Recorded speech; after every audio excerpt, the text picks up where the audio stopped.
Syederlun, seorang pria ditemukan meninggal dunia di dalam pos lampu merah Taman Riyadah di Jalan Merdeka, Kecamatan Banda Sakti, Kota Lok Semawe pada Senin 18 Maret 2024 pagi.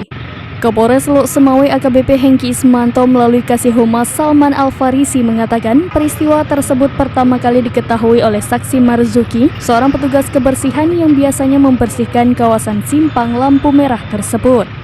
Berdasarkan keterangan Marzuki pada pukul 6.30 waktu Indonesia Barat, ia melihat pria bernama Arif Hidayatullah, seorang buruh harian lepas asal desa Cotgapu, Kecamatan Kota Juang Biren, dalam posisi tidak bergerak dan melaporkan kejadian itu kepada Polsek Banda Sakti.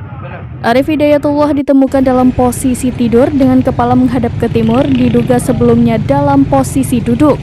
Di TKP, petugas melakukan identifikasi serta menemukan sejumlah obat-obatan seperti Cefixim Trihydrate, Ambroxol Hidroklorid, dan lainnya. Selain itu ditemukan juga 2 saset anti nyamuk Sovel dan 1 tongkat bantu jalan. Saat ini jenazahnya diamankan di ruang pemandian jenazah RSU Cudmutia untuk divisum. Dari Lok Semawe, Saiful Bahri, serambinews.com.